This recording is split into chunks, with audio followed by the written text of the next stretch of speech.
నమస్తే, నేను Santosh. Welcome to special discussion. Corona మహమ్మారి నుంచి కోలుకున్న చాలా మందికి ఆ సంతోషం ఎక్కువ రోజులు ఉండడం లేదు. బ్లాక్ ఫంగస్ ఇన్ఫెక్షన్ రూపంలో మళ్లీ అనారోగ్య సమస్యలు తలెత్తుతుండడం ఆందోళన కలిగిస్తోంది. ఇప్పటివరకు ఢిల్లీ, అహ్మదాబాద్, మహారాష్ట్రలో మాత్రమే బయటపడిన ఈ ఫంగస్ ఇన్ఫెక్షన్ తాజాగా హైదరాబాద్లోనూ వెలుగు చూసింది. హైదరాబాద్లోని ఓ ప్రైవేట్ ఆసుపత్రిలో 5 కరోనా బాధితుల్లో ఈ ఇన్ఫెక్షన్ ఉన్నట్లు గుర్తించారు. బ్లాక్ ఫంగస్ ఇన్ఫెక్షన్ సోకిన వారిలోనూ కరోనా లక్షణాలే కనిపిస్తుండడం ఆందోళన కలిగిస్తోంది. కరోనా చికిత్సలో భాగంగా అడ్డగోలుగా స్టెరాయిడ్స్ వాడుతున్న వారిలో, రోగ నిరోధక శక్తి తక్కువ ఉన్న వారిలో ఈ బ్లాక్ ఫంగస్ ఇన్ఫెక్షన్ ఎక్కువగా కనిపిస్తోందని వైద్యులు తెలిపారు. ఇవాళ స్పెషల్ డిబేట్లో పాల్గొనడానికి మనతో పాటు లైవ్లో డాక్టర్ మోహన్ వంశీ గారు, స్పెషల్ సర్జికల్ ఆంకాలజిస్ట్, అలాగే డాక్టర్ చంద్రశేఖర్ గారు ఢిల్లీ ఎయిమ్స్లో 30 ఏళ్ల సుదీర్ఘ అనుభవం కలిగి WHOతో వర్క్ చేశారు. ప్రజెంట్ చీఫ్ ఆఫ్ పీడియాట్రిక్ సర్వీసెస్లో పనిచేస్తున్నారు. మనం స్పెషల్ డిస్కషన్లో అసలు బ్లాక్ ఫంగస్ లక్షణాలు ఎలా ఉంటాయి, ఎంతవరకు ఇది ప్రమాదకరం, వీటి కారణాలు ఏంటో స్పెషల్ డిస్కషన్లో తెలుసుకుందాం. Hi sir. ముఖ్యంగా ఇప్పుడు సెకండ్ వేవ్ చాలా ఉధృతిగా ఉంది, థర్డ్ వేవ్ కూడా వస్తుందంటూ వార్తలు వస్తున్నాయి. కానీ ఇప్పుడు ఈ బ్లాక్ ఫంగస్ అనేది ఎక్కువగా వినిపిస్తున్న పేరు ప్రెసెంట్. ఇది ఎలా, అసలు బ్లాక్ ఫంగస్ అంటే ఏంటి సార్? ఇదేదో కొత్త ఇన్ఫెక్షన్ కాదండి. ఇండియాలో మనందరికీ ఎప్పటి నుంచో తెలిసిన infection. India is the capital for mucormycosis in the world. ముఖ్యంగా చాలా కామన్గా సౌత్ ఇండియాలో చాలా కామన్గా చూస్తుంటాము. అలాగే India is also the capital for diabetes in the world. More than 77 Indian adult people are afflicted with diabetes. So it's a perfect setting annamata. Diabetics lo ee mucormycosis, unhygienic circumstances lo ee mucormycosis ఎక్కువగా వ్యాప్తి చెందుతుంది. ఇప్పుడు COVID-19 కేసులో ఏమైంది? COVID-19 is a viral infection. ఈ viral infection వచ్చినప్పుడు నార్మల్గా abnormal మ్యూకోసిలరీ function ఉంటుంది అక్కడ లోపల. Microvascular thrombosis, decreased immunity, on top of it prolonged oxygen usage. Oxygen చాలా కాలం ఇవ్వాల్సి ఉంటుంది వీళ్ళకి.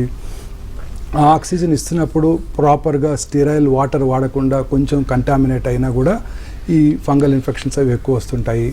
అలాగే మీరు అన్నట్టు ఈ కరోనా ఇన్ఫెక్షన్స్లో చాలాసార్లు ముఖ్యంగా మోడరేట్ టు సివియర్ ఇల్నెస్ ఉన్న వాళ్ళలో స్టెరాయిడ్స్ వాడుతుంటారు. వీళ్ళందరిలో కూడా ఇమ్యూనిటీ బాగా తగ్గిపోతుంది. And diabetics, uncontrolled diabetes. In fact corticosteroids తీసుకున్న వాళ్ళలో డయాబెటిక్స్ కంట్రోల్ తప్పుతుంది. నార్మల్ పేషెంట్స్ కూడా షుగర్ ఎక్కువైపోతుంది, కీటోఎస్టోసిస్ రావచ్చు. వీళ్ళందరిలో perfect setting for mucormycosis infection. ఈ మ్యూకార్మైకోసిస్ మన ఎన్విరాన్మెంట్లోనే ఉంది. హాట్ హ్యూమిడ్ క్లైమేట్స్లో ఈ స్పోర్స్ అన్ని చోట్ల ఉంటుంది. ఆబ్వియస్లీ ఇండియాలో అంత పర్ఫెక్ట్ క్లీన్ సెట్టింగ్స్ మన ఐసీయూలో పెట్టలేనప్పుడు ఈ మ్యూకార్మైకోసిస్ను మనం ఇన్హేల్ చేసి ఆ ఇన్ఫెక్షను అందరికీ వస్తుంది. చాలా కామన్గా చూస్తున్నాం. ఇన్ఫ్యాక్ట్ మా హాస్పిటల్లో కూడా మేము 3 కేసులు చూసాము.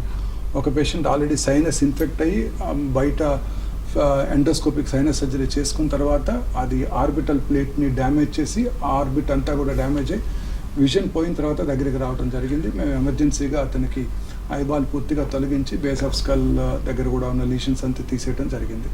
సో ఇవాళ ఇంకొక చిన్న కేసు చూసాము. అది small lesion inside the brain. So brain, అలాగే సైనస్, పారానైసల్ సైనస్లోంచి ఆర్బిట్లోకి, అలాగే నాస్ట్రిల్స్లోను, అలాగే స్కిన్ ఇన్ఫెక్షన్, ఇలాగే లంగ్స్లో కూడా చాలా కామన్. క్యాన్సర్ పేషెంట్స్, ముఖ్యంగా క్యాన్సర్ కీమోథెరపీ తీసుకుంటున్న వాళ్ళలో రోగ నిరోధక శక్తి తక్కువ ఉంటుంది. వాళ్ళలో కూడా ఈ మ్యూకార్మైకోసిస్ చాలా రెగ్యులర్గా కొన్ని డికేట్స్గా చూస్తున్నాం. Right sir. చంద్రశేఖర్ గారు, బ్లాక్ ఫంగస్ అనేది ఎక్కువగా కోవిడ్ నుంచి రికవర్ అయిన వాళ్ళలో ఎక్కువగా వింటున్నాం ఈ మాట. అయితే ఇది ఇమ్యూనిటీ పవర్ తగ్గడమే దీనికి కారణం అనుకోవచ్చా? ఈ మ్యూకార్మైకోసిస్ అనేది నా ఫీలింగ్లో ప్రస్తుతము indiscriminate irrational use of corticosteroids is the one of the main reason. ఇర్రేషనల్గా తయారయ్యారు. ఎట్లా అయిపోయారంటే కార్టికోస్టెరాయిడ్స్ అనేవి మామూలు ప్రజల చేతుల్లోకి వెళ్ళిపోయాయి. ఈరోజు ఎవరు పడితే వాళ్ళు సెల్ఫ్ ప్రిస్క్రిప్షన్ అయిపోయింది. అవి చాలా జుడిషియస్గా వాడాలి. అడ్డదిడ్డంగా వాడితేనే ఈ పరిస్థితులు వస్తున్నాయి. Many patients they are calling me, నా సాచురేషన్ పడిపోతుంది కాబట్టి స్టెరాయిడ్స్ వాడుతున్నారు.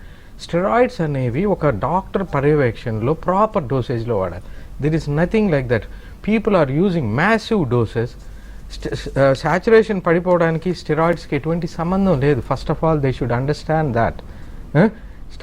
స్టెరాయిడ్స్ అనేవి life saving drugs, definitely yes. కానీ it doesn't mean that you can use left and right like anything and cause this. ఈ ఇన్వేజివ్ మ్యూకార్మైకోసిస్ అని very serious form. ఇది ఎప్పటి నుంచో ఉన్నదే. ఇదేంటంటే మీకు ఎక్కువగా వ్యాధి నిరోధక శక్తి లేని వాళ్ళలో బయటపడుతుంది. ఎలా వస్తుంది? It is there in the air, it is there in the air. So ఇక్కడ ఏం జరుగుతుందంటే మెయిన్ ఏంటంటే ఇప్పుడు చాలామంది ఇవి మిథైల్ ప్రెడ్నిసోలోన్ అని వైసలోన్ అని డెక్సామెథజోన్ అని విపరీతంగా వాడుతున్నారు. అసలు బాడీ వెయిటేజ్కి తగ్గ డోసెస్ అనేది లేనే లేదు. ఎవడి ఇష్టం వాడిది, ఎవడు ఎప్పుడు వాడతాడో ఎప్పుడు ఆపుతాడో. There should be a proper guidance for that. ఆ స్టెరాయిడ్స్ అనేది వాళ్ళకి హైపాక్సియా సిచ్యువేషన్స్లో వాడతాం, అందరికీ వాడం. అండ్ ఇంకో ప్రాబ్లం ఏంటంటే Hyderabad is a organ transplant hub for the India. ఇక్కడ చాలా అవయవ మార్పిడులు జరుగుతున్నాయి. దానికి కొన్ని అవయవ మార్పిడులు జరిగినప్పుడు కొన్ని డ్రగ్స్ వాడతాం రిజెక్షన్ రాకుండా. అంటే మన అవయవాలు ఇది రిజెక్షన్, ట్రాన్స్ప్లాంట్ రిజెక్షన్ రాకుండా. ఇలాంటి డ్రగ్స్ మీద ఉన్నప్పుడు ఈ ఇన్ఫెక్షన్స్ చాలా ఎక్కువ వస్తాయి. ఆల్రెడీ డాక్టర్ గారు చెప్పారు, diabetes is one of the main reason. It is a world hub for ఇది Hyderabad is a world hub you can say. ఇవన్నీ కారణాలు. And other thing is timely ఇది high index of suspicion is very very essential. ఇది చాలా invasive disease. Invasive disease అంటే deep penetration ఉంటుంది. అది penetrate అవ్వకముందే మనము ఈ డిసీజ్ని ఐడెంటిఫై చేయగలిగితే by the symptoms there are new techniques have come up. New technique quantitative PCR అనే ఒక టెస్ట్ ఉంది. అర్లీగా ఐడెంటిఫై చేయొచ్చు. డాక్టర్ గారు ఆల్రెడీ సిమ్టమ్స్ చెప్పారు.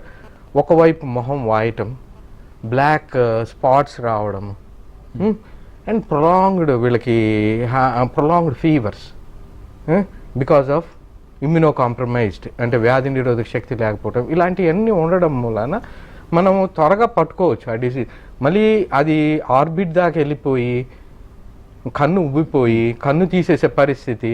And there will be some cranial nerve palsies వస్తాయి. అంటే మనకి క్రేనియల్ నర్వ్స్ ఉంటాయి. ఫేషియల్ పాలసీ అంటారు, మూతి వంకర తిరగడం.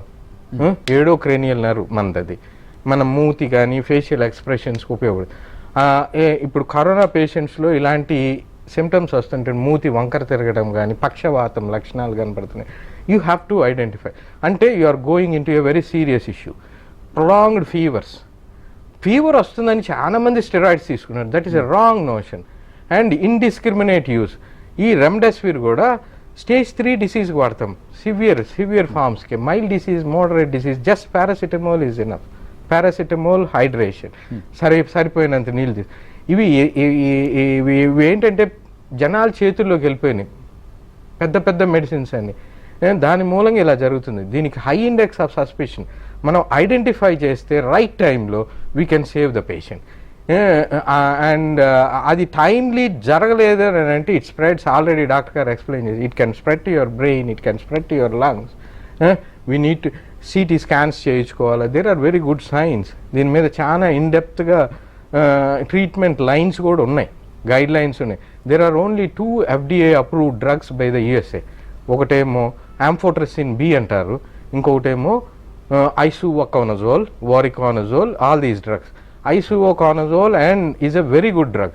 ఆంఫోట్రసిన్ Bకి చాలా ఇది ఉంది, కొరత ఉంది ఇండియా దేశం. ఆంఫోట్రసిన్ Bలో కూడా 2 రకాలు ఉంటాయి. Normal amphotericin B, there is one more called liposomal amphotericin B. అది బాగా ఇన్ఫెక్షన్ని టైమ్లీగా స్టార్ట్ చేస్తే వాళ్ళని సేవ్ చేయొచ్చు, చాలా వరకు సేవ్ చేయొచ్చు. ఏంటంటే హై ఇండెక్స్ ఆఫ్ సస్పిషన్.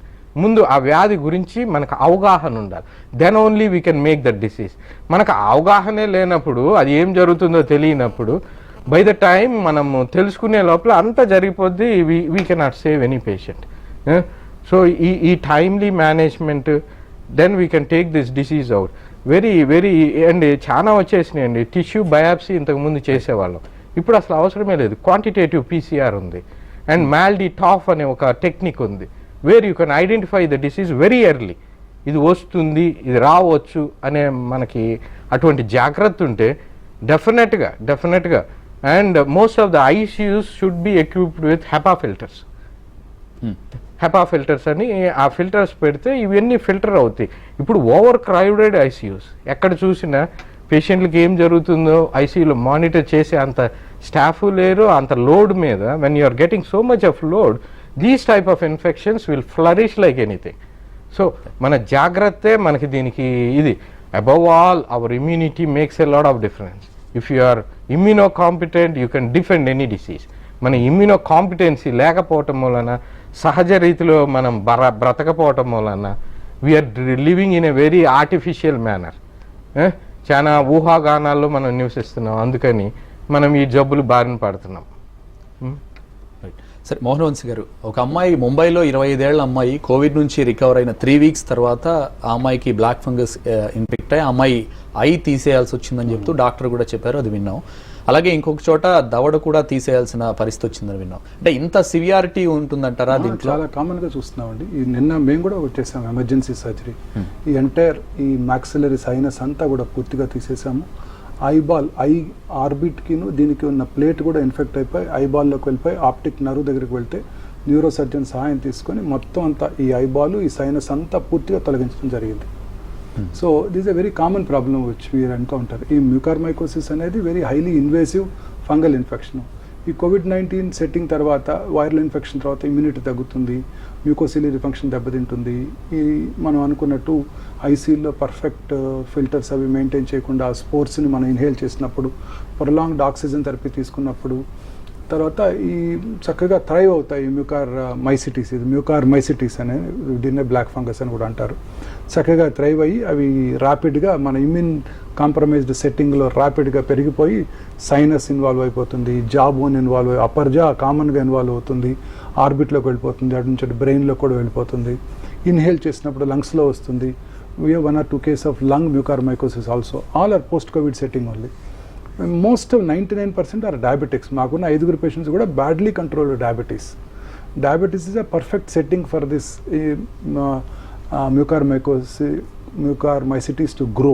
పెరగడానికి diabetes is the perfect setting. అందరూ కూడా బ్యాడ్లీ కంట్రోల్ డయాబెటిక్స్. 4 కూడా HbA1c which an indicator of good management for diabetes. HbA1c more than 12-13 ఉన్నాయన్నమాట. వీళ్ళందరూ కూడా మిడిల్ ఏజ్డ్ పీపులే. ఒక పేషెంట్ అయితే జస్ట్ 5 days హోమ్ క్వారంటైన్లో ఉన్నాడు. డాక్టర్ గారు చెప్పినట్టు ఇంటి దగ్గర స్టెరాయిడ్స్ కూడా తీసుకున్నాడు without any prescription. So 5 days తీసుకున్నాడు అది కూడా. ఆ తర్వాత 4 weeksకి he develop the entire full grown mucormycosis involving the orbit and brain. మొన్ననే మనం సర్జరీ చేయడం జరిగింది. సో ఇలా చాలా కామన్గా చూస్తున్నాము. వీళ్ళందరికీ కూడా రెగ్యులర్గా careful monitoring. Symptoms eye drooping of the eyelid కిందకి పడిపోవటం, ఐబాల్ ముందుకు వచ్చినట్టు ఉండటం, black patches over the nasal bridge and the skin పక్కనున్న నోస్ పక్కనున్న స్కిన్ మీద బ్లాక్ ప్యాచెస్ రావటం, స్వెల్లింగ్ ఇన్ ద ఈ పార్ట్లో మ్యాక్సిలరీ సైనస్ అంటాం, టెంపుల్ ఏరియా అని కూడా అంటాం, ఈ పార్ట్లో స్వెల్లింగ్ రావటం, కాఫ్, మళ్ళీ repeat cough, fever, chest pain, breathlessness, అది లంగ్ మ్యూకార్మైకోసిస్ సిమ్టమ్స్ అనమాట. సో ఈ సిమ్టమ్స్ ఉన్నప్పుడు మనం కేర్ఫుల్గా వాటిని అనలైజ్ చేసి KOH స్మియర్స్ తీసుకొని క్లినికల్గా ఎగ్జామిన్ చేసి అలాగే PCR టెస్ట్ చేసుకోవడం లేదా చిన్న బయాప్సీ చేసుకోవడం ద్వారా మ్యూకార్మైకోసిస్ని కన్ఫర్మ్ చేసుకున్నాక అడిక్వేట్ సర్జికల్ డ్రైనేజ్ దానంతా పూర్తిగా తొలగించివేయాలి. That's a first and foremost treatment. Sinus ఉంటే సైనస్ వరకే పరిమితమై ఉండి బోన్స్ ఇన్వాల్వ్ కాకపోతే ఎండోస్కోపిక్ సైనస్ సర్జరీ. ఉదాహరణకి మా పేషెంట్కి లెఫ్ట్ సైడ్ బోన్ అంతా తీసివేయడం జరిగింది, ఆర్బిట్ తీసివేయడం జరిగింది. రైట్ సైడ్ కూడా వీ నోటీస్ అది ఎండోస్కోపిక్ సైనస్ సర్జరీ ద్వారా మొత్తం సైనస్ అంతా క్లియర్ చేయడం జరిగింది. So surgical debridement is the treatment of choice. లంగ్లో వచ్చినట్టయితే lobectomy is the treatment of choice. కానీ వీళ్ళందరికీ కూడా prolonged antifungal treatment, liposomal amphotericin B, posaconazole, isavuconazole, ఇవన్నీ కూడా మనం ఇవ్వాల్సి ఉంటుంది. They are all expensive drugs. 2 to 6 weeks ఇవ్వాల్సి ఉంటుంది. And unfortunately already they are in short supply. ఒకసారి ఇలా రాగానే ఇండియాలో బ్లాక్ మార్కెటింగ్ స్టార్ట్ అయిపోతుంది. ఆల్రెడీ ఇవాళే మా ఫార్మసిస్ట్ ఇన్ఫార్మ్ చేశారు కూడా, ఆల్రెడీ షార్ట్ సప్లై, జుడిషియస్గా యూజ్ చేయండి. ఈ మెడిసిన్ ఇప్పుడు అందుబాటులో దొరకడం లేదు, బయట మార్కెట్లో కొందామన్నా. సడన్గా 3 పేషెంట్స్ వచ్చారు. 3కి ఇండెంట్ చేయగానే ఫార్మసీ మేనేజర్ ఫోన్ చేశారు, దొరకడం లేదు, జుడిషియస్గా యూజ్ చేయండి అని. సో ఈ డ్రగ్స్ చాలా ఇంపార్టెంట్ అనమాట. వీళ్ళు చాలా prolonged usage. They are all expensive. Each vial of amphotericin B liposomal costs about 4,000 rupees. And 6 weeks ఇవ్వాల్సి ఉంటుంది. వెరీ ఎక్స్పెన్సివ్ ట్రీట్మెంట్ ఆప్షన్స్ ఇవన్నీ. తద్వారానే మనం ఫంగల్ ఇన్ఫెక్షన్ కంట్రోల్ చేయగలుగుతాము. వీటిని ఆపర్చునిస్టిక్ ఇన్ఫెక్షన్స్ అంటారు. ఎప్పుడైతే మన ఇమ్యూనిటీ తగ్గుతుందో కోవిడ్-19 కానివ్వండి, క్యాన్సర్ ట్రీట్మెంట్ కానివ్వండి, diabetics, prolonged diabetes, organ transplants, వీళ్ళందరిలో కూడా ఈ ఇన్ఫెక్షన్స్ చాలా కామన్గా చూస్తాం. Most of the Indians ENT surgeons have good experience and our medical oncologists routinely treat these fungal infections. So expertise ఏం ప్రాబ్లం లేదు. అబ్రాడ్లో ఇది కామన్గా చూడకపోవడంతో దీనికి ఎక్కువ ప్రాచుర్యం లభిస్తుంది. వాళ్ళు కోవిడ్-19 పోస్ట్ కోవిడ్-19 ఇన్ఫెక్షన్ పల్మనరీ ఆస్పర్జిలోసిస్ చూస్తారు, క్యాపా అంటారు. మన ఇండియాలో ఇది చాలా కామన్ ప్రాబ్లం. సడన్గా it got highlighted because immediate covid సెట్టింగ్లో మీరు అన్నట్టు అయిపోయింది, తీసేసారనగానే ఈ కోవిడ్ ఒకటి భయంతో, దీని తర్వాత ఇది కూడా దీంతో ప్రజల్లో అనేక భయాందోళనలు నెలకొన్నాయి. But this is not a major problem. Proper hygiene, ICU సెట్టింగ్స్లో good hygiene, judicious use of steroids, తర్వాత ప్రాపర్ కంట్రోల్ ఆఫ్ డయాబెటీసు, వీటితో డెఫినెట్గా మనం మ్యూకార్మైకోసిస్ రాకుండా చేసుకోవచ్చు. వచ్చిన దీని మీద మనకి ఒక హై డిగ్రీ ఆఫ్ సస్పిషన్ ఉంటే అర్లీగా ఐడెంటిఫై చేసి ఈజీగా క్యూర్ చేసుకోవచ్చు. ఇదేమీ లైఫ్ థ్రెటనింగ్ ప్రాబ్లం కాదు. Of course uncontrolled mucormycosis definitely could be life threatening, especially బ్రెయిన్లోకి వెళ్ళినప్పుడు. ముఖ్యంగా చంద్రశేఖర్ గారు, ఈ భవిష్యత్తులో దీని తీవ్రత ఏ విధంగా ఉంటుందంటారు? ప్రస్తుతం కోవిడ్ నుంచి రికవర్ అయితే చాలు అనుకుంటున్న టైంలో ఇది ఇంకా భయపెడుతోంది. అంటే దీనికి పరిష్కారం ఉందంటారా? ఆల్రెడీ డాక్టర్ గారు డిస్కస్ చేశారు. ఇది ఏంటంటే మెయిన్ ఇమ్యూనో కాంప్రమైజ్డ్ స్టేట్. ఒకటి హై ఇండెక్స్ ఆఫ్ సస్పిషన్ ఉండి మనం ఎర్లీగా పికప్ చేసుకోగలిగితే డెఫినెట్గా we can save the patient. అది ఎర్లీగా పట్టుకోవడానికి లేటెస్ట్ టెక్నిక్స్ చాలా వచ్చినాయి. ఆల్రెడీ ఎక్స్ప్లెయిన్డ్ యూ మాల్డీ టాఫ్ అనే ఒకటి. ఇది ఇప్పుడు మనం KOH స్వాబ్తో తీసుకుంటే it may not pickup. There are very new techniques, quantitative PCR, where you can identify the disease very early. There you can start the treatment very early so that you can save. ఆ కన్ను పోయిందంటే ఇంకా అంతకంటే ఏముందండి? వాడికి ఏం మిగులుతుంది? Face is totally distorted. వాడి మొహం అంతా ఇంక వాడి జీవితంలో వాడు బ్రతుకున్నా కానీ వాడు పబ్లిక్లోకి వెళ్ళగలిగే స్థితి కాదు అది ఒకవేళ. So what we need to do is, it is a very very serious disease. We need to identify it early. ఇంకొకటి ఏంటో తెలుసా, డాక్టర్ గారు చెప్పినట్టు షుగర్లో బాగా ఫ్లరిష్ అవుద్ది, diabetics. The other one is దీనికి మంచి ఆహారం iron. With iron it can grow like anything. Iron overload situations ఉంటాయి. కొంతమంది థెలసీమిక్స్ అంటారు, థెలసీమియా అని ఒక జబ్బు ఉంది రక్తంలో. డాక్టర్ గారికి దాని గురించి బాగా అవగాహన. అలాంటి వాళ్ళకి కొన్ని ఐరన్ చిలేటింగ్ ఏజెంట్స్ అని వాడుతుంటాం, డెసాఫెరాక్స్ అని. ఇలాంటి వాడటం వలన ఐరన్ సప్లై టు దట్ ఈ ఫంగస్కి తగ్గిపోయి అది తొందరగా ఇది. So people are trying to use these drugs plus amphotericin B and good surgical debridement is very essential. It is a deep invasive disease. We have to dig it out. దాన్ని తవ్వి తీసేయటం అన్నమాట. Then we have to use a long course of drugs. And మనకి suspicion ఉంటేనే మనం attend అవుతాం. ఎవరికైతే prolonged fevers ఉంటున్నాయో, ventilatory dependence వస్తుందో, వీ హ్యావ్ టు మనం ఒక్కసారి మనం ఆలోచన మార్చుకోవాలి. People are pumping antibiotics like anything. We have to rethink మన డయాగ్నోసిస్ కరెక్టా కాదా, what we are dealing with. We have to rejudge, rethink our decisions and collective decision. ఒక మనిషి, it is not a one man's game. It is a teamwork. Intensive care specialist, infection disease control, and ENT specialist, ophthalmologist, surgical oncologist, కానీ plastic surgeons, వీళ్ళందరూ కలిస్తే కానీ దీనికి treatment సరిగా జరిగి we can achieve a good results. అంతగా భయపడాల్సిన అవసరం లేదు. ఇది ఉంటే మనకి ఈ అవగాహన ఉంటే we can treat the disease very effectively. Sir, first వేవ్తో పోలిస్తే సెకండ్ వేవ్లోనే ఈ ఫంగల్ ఇన్ఫెక్షన్ సివియారిటీ అనేది ఎక్కువగా కనిపిస్తుంది. కారణం ఏంటంటే, అంటే ఫస్ట్ వేవ్లో ఇంతమంది ఎఫెక్ట్ అవ్వలేదు. ఫస్ట్ వేవ్లో మేము అబ్జర్వ్ చేసినంత వరకు వాళ్ళు తొందరగా రికవర్ అయిపోయారు. ఇంతమందికి వెంటిలేటరీ సపోర్ట్ అవసరపడలేదు ఎవరికి కూడా. ఈ వేవ్లో నెంబర్ ఆఫ్ పేషెంట్స్ ఎక్కువ మంది ఉన్నారు. వాళ్ళందరికి ఇన్ఫెక్షన్స్ కూడా చాలా సివియర్గా ఉంటుంది. యంగర్ పీపుల్ కూడా ఎఫెక్ట్ అవుతున్నారు. ప్రొలాంగ్డ్ ఇప్పుడు మా దగ్గర కొంతమంది పేషెంట్స్ ఉన్నారు, గత 15 రోజులుగా వెంటిలేటర్ మీదే ఉన్నారు. సో వీళ్ళందరిలో ఆబ్వియస్లీ ఇమ్యూనిటీ దెబ్బతింటుంది. సో వీళ్ళల్లో ఇది ఎక్కువ కనబడుతుంది.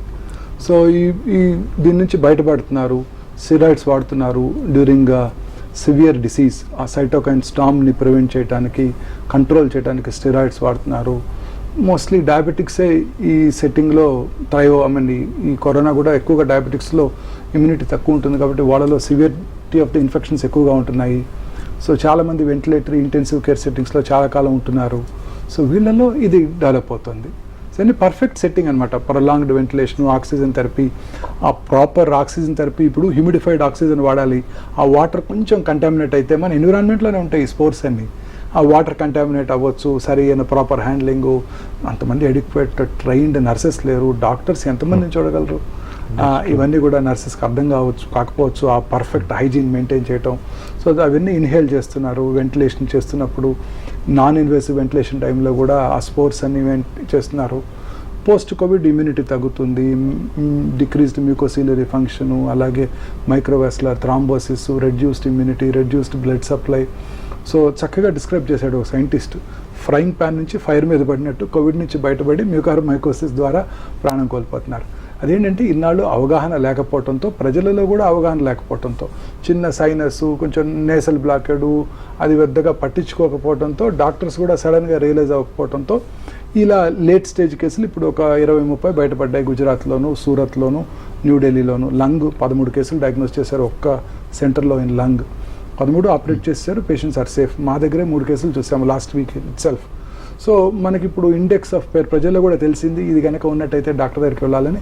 చాలా ఈజీగా దీన్ని ఐడెంటిఫై చేయవచ్చు. చాలా కేర్ఫుల్గా దీన్ని కనుక మనం దాన్ని సర్జికల్గా డిబ్రేట్ చేసేసి, ఎండోస్కోపిక్ సైనస్ సర్జరీ కానీ లేకపోతే కంప్లీట్ సర్జికల్ ఎక్సిషన్ కానీ చేసేసి యాంటీఫంగల్ ట్రీట్మెంట్ కనుక చేసుకున్నట్టయితే ఖచ్చితంగా వీటిని క్యూర్ చేయడానికి అవకాశం ఉంటుంది.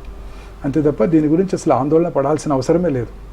Right sir, thank you so much sir special డిస్కషన్లో పాల్గొన్నందుకు. Thank you so much sir. Thank you. ఇది వాళ్ళ స్పెషల్ డిస్కషన్. నమస్తే.